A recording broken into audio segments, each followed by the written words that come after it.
Hi hello welcome back.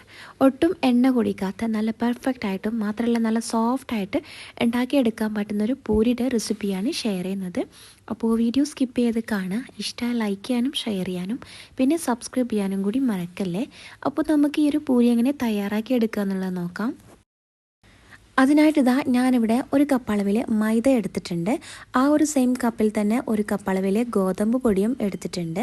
നിങ്ങൾക്ക് വേണമെന്നുണ്ടെങ്കിൽ മൈദപ്പൊടി മാത്രം വെച്ചിട്ടും ഇത് ഉണ്ടാക്കിയെടുക്കാം, അല്ലാതെ ഗോതമ്പ് പൊടി വെച്ചിട്ടും മാത്രമായിട്ട് ഉണ്ടാക്കിയെടുക്കാം. ഞാനിവിടെ രണ്ടും സെയിം അളവിലാണ് എടുത്തിട്ടുണ്ടായിരുന്നത്. ഇനി ഇതിലേക്ക് ഒരു അര സ്പൂൺ അളവിൽ പഞ്ചസാര ചേർത്ത് കൊടുത്തിട്ടുണ്ട്.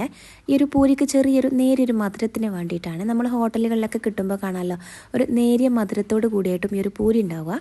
പിന്നെ അതിലേക്കൊരു നുള്ള ഉപ്പ് ചേർത്ത് കൊടുക്കാം, നല്ല സോഫ്റ്റായിട്ട് കിട്ടാൻ വേണ്ടിയിട്ട്. ഞാനിവിടെ കുറച്ച് പാല് ചേർത്ത് കൊടുക്കുന്നുണ്ട്. ഒരുപാട് പാലൊന്നും വേണ്ട, ഒരു 1/4 കപ്പ് അളവിൽ പാൽ അതിലേക്ക് ചേർത്ത് കൊടുക്കാവുന്നതാണ്.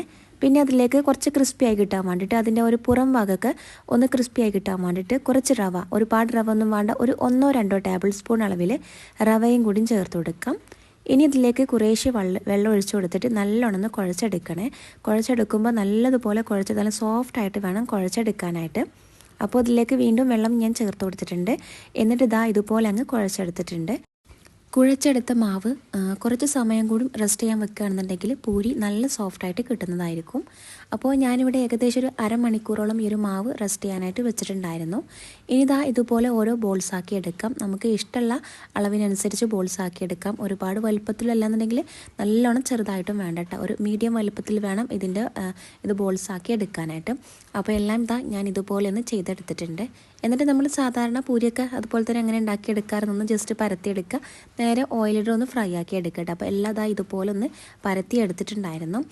അപ്പോൾ ഇനി പരത്തി എടുക്കുമ്പോൾ കുറച്ച് കട്ടിക്കനെ പരത്തി എടുക്കാനായിട്ട് നോക്കുക. ഞാനിപ്പോൾ ഇതുപോലെ ചെയ്തെടുത്തിട്ടുള്ളത് കുറച്ച് വെളിച്ചെണ്ണ അതിൻ്റെ മുകളിലായിട്ട് ഇങ്ങനെ ജസ്റ്റ് ഒന്ന് തൂവി കൊടുത്തിട്ടുണ്ടായിരുന്നു. അപ്പോൾ നമ്മൾ മറ്റേ ആ ഒരു ഓരോ പൂരി ഇങ്ങനെ പരത്തി എടുക്കുമ്പോഴേക്കും മറ്റേത് അവിടെ ഒട്ടിപ്പിടിക്കാനുള്ള ചാൻസ് ഉണ്ട്. അപ്പോൾ അത് ഒഴിവാക്കാൻ വേണ്ടിയിട്ടാണ് ഞാനവിടെ കുറച്ച് വെളിച്ചെണ്ണ അല്ലെങ്കിൽ ഓയിലോ ഒന്നിങ്ങനെ ജസ്റ്റ് ഒന്ന് സ്പ്രെഡ് ചെയ്ത് കൊടുത്തിട്ടുണ്ടായിരുന്നത്. നമുക്കിതുപോലെ ഒന്ന് ഫ്രൈ ആക്കി എടുക്കാം. പിന്നെ പരത്തി എടുക്കുമ്പോൾ കുറച്ച് കനത്തിൽ തന്നെ പരത്തി എടുക്കാനായിട്ട് നോക്കുക. നല്ലോണം തിന്നായിട്ട് പരത്തി എടുക്കാതെ കുറച്ച് കനത്തിൽ, അതായത് ഒരുപാട് കട്ടിക്കും വേണ്ട കേട്ടോ, അങ്ങനെ കനത്തിലൊന്ന് പരത്തി എടുക്കുക. എന്നിട്ട് നമുക്കിതുപോലെ ഒന്ന് ഫ്രൈ ആക്കി എടുക്കാം കേട്ടോ. ഒരു മീഡിയം ഫ്ലെയിമിലിട്ട് ജസ്റ്റ് ഫ്രൈ ആക്കി എടുത്താൽ മതി.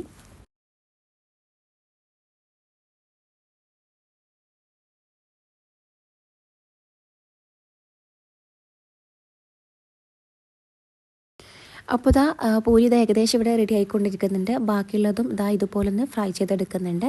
ഇനി എത്ര പൂരി ഉണ്ടാക്കിയിട്ടും റെഡി ആവുന്നില്ല എന്നുണ്ടെങ്കിൽ നിങ്ങൾ ഈ രീതിക്കൊന്ന് ട്രൈ ചെയ്ത് നോക്കുക കേട്ടോ. നമ്മൾ എങ്ങനെ പൂരി ഉണ്ടാക്കിയാലും അത് ഒരുപാട് എണ്ണയിലൊക്കെ ആയിരിക്കും, എണ്ണ പിടിച്ചിട്ടായിരിക്കും ആ ഒരു പൂരി ഉണ്ടാവുക. അപ്പോൾ അങ്ങനെ വരികയാണെന്നുണ്ടെങ്കിൽ ഇതുപോലെ തയ്യാറാക്കി കൊടുത്താൽ മതി. നമ്മളതിലേക്ക് റവ ഒക്കെ ചേർത്ത് കൊടുത്തുകൊണ്ട് തന്നെ അധികം എണ്ണ കുടിക്കാതെ ആയിരിക്കും നമുക്ക് ഈ ഒരു പൂരി കിട്ടുക.